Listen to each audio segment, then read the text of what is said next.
राहुल गांधी ने स्पीकर ओम बिरला पे तंज कसते हुए कहा कि स्पीकर जब मुझसे मिलते हैं तो सीधे खड़े होकर मिलते हैं, लेकिन जब वो मोदी जी से मिलते हैं तो झुक के मिलते हैं।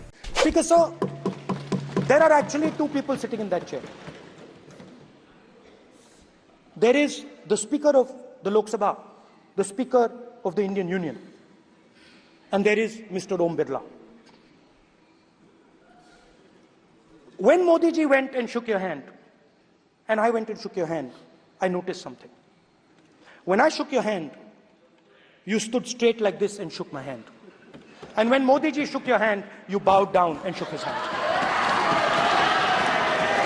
अपना रिएक्शन देते हुए स्पीकर ओम बिरला ने कहा कि यह मेरी संस्कृति है कि मैं बड़ों से झुककर मिलता हूं और यदि आवश्यक हो तो पैर छूकर उनका सम्मान करता हूं और जो उम्र से छोटे हैं उनसे बराबर का व्यवहार करता हूं। मैं इस बात को आसन से कह रहा हूं कि मेरी संस्कृति और संस्कार यही है कि बड़ों का झुककर और आवश्यक हो तो पैर छूकर सम्मान करो और बराबर जो उम्र से छोटे हैं उनसे बराबर का व्यवहार करो। ये हमारी संस्कृति संस्कार है और मैं इस संस्कृति संस्कार की पालन करता हूं। इस वीडियो में अपना रिएक्शन देते हुए एक यूजर लिखते हैं कि संस्कृति की पालना करना है तो महोदय कुर्सी छोड़कर घर पे रहिए। जिस कुर्सी पे बैठे हैं वह देश की कुर्सी है और कुर्सी को कभी झुकाना नहीं चाहिए।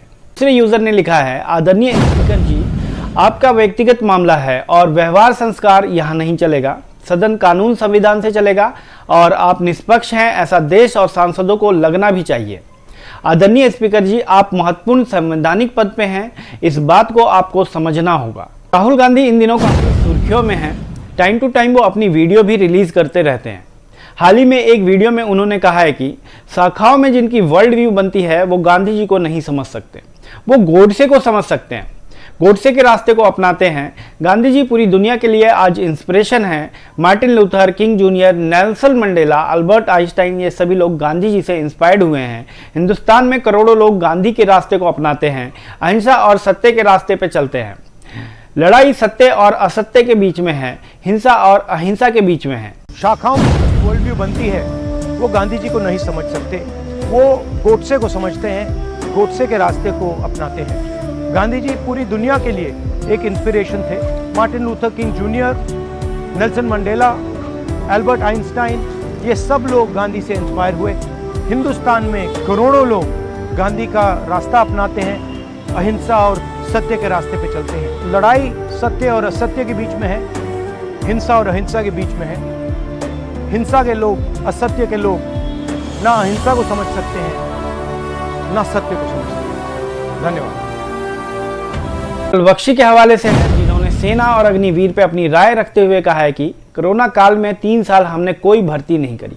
हर साल 60,000 लड़के हमारे आर्मी से रिटायर हो जाते हैं, तो पिछले 3 साल में 1,80,000 लोग कम हो गए। हमारी सारी लड़ाई पहाड़ों की है।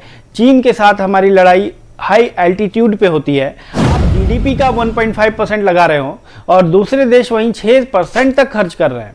आप हर साल अग्निवीर भर्ती कर रहे हो और वो भी सिर्फ 4 साल के लिए। इस तरह से हमारी फौजें कमजोर हो रही हैं। एक हमारी फौज को काटने का पता नहीं क्यों इतना भारी शौक आ गया है, मेरे को तो समझ नहीं आता। आपको मालूम है कि कोरोना काल में 3 साल भर्ती नहीं की फौज ने कि भाई इन्फेक्शन ना आ गया। हर साल 60,000 लड़के हमारे रिटायर, 60 तिया 1,80,000 फौज आप काट चुके हैं। बहुत पैसा लग रहा है, बाकी जगह इनको पैसा नहीं लगता। मुझे बहुत दुख होता है। पहाड़ों की लड़ाई में आपको मैन पावर, आपकी लड़ाई सारी पहाड़ों, चीन के साथ हाई एल्टीट्यूड की लड़ाई है। जम्मू कश्मीर पूरा हिल्स और जंगल है, वहां बहुत मैन पावर की जरूरत होती है। आप अपना जीडीपी का 1.5-1.6% आप लगा रहे हो, बाकी देश जो है 2% के ऊपर वो लगा रहे हैं। 3% के ऊपर रशिया तो 8% अपना जीडीपी का लगा रहा है, क्योंकि वो लड़ाई के अंदर है। अग्निवीर की भर्ती कितनी हो रही है? 43,000। आप लगातार कम करे जा रहे हैं और उसमें से भी 25% ही रखेंगे तो बचेंगे।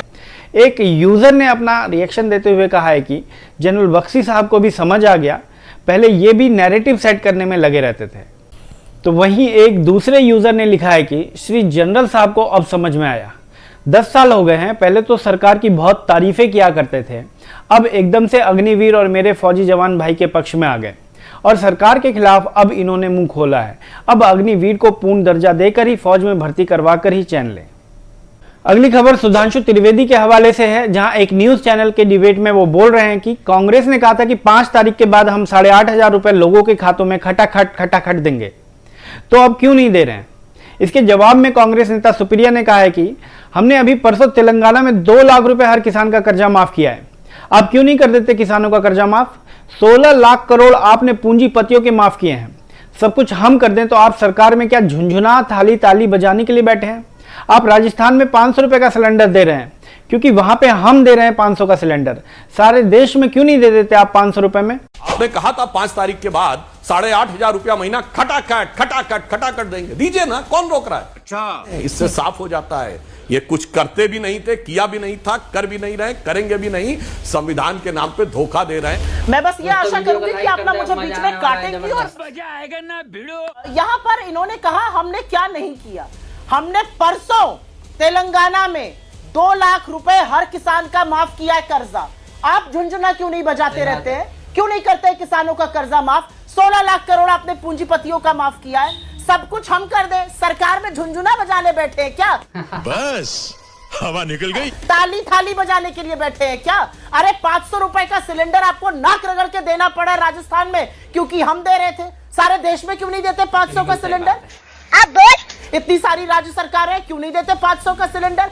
हर बात में बस बतकैया छाटनी है, बाकी कोई काम से मतलब नहीं है। लोगों के रिएक्शन की बात करें तो एक यूजर लिखते हैं, सुधांशु जी जब सुनते हैं तो ऐसा लगता है जैसे बट वृक्ष में से उल्लू देख रहा हो। दूसरा यूजर वहीं लिखता है कि अगर सिलेंडर 500 का देने लग जाए तो अडानी जी नाराज हो जाएंगे और चोर की कुर्सी का एक डंडा टूट जाएगा।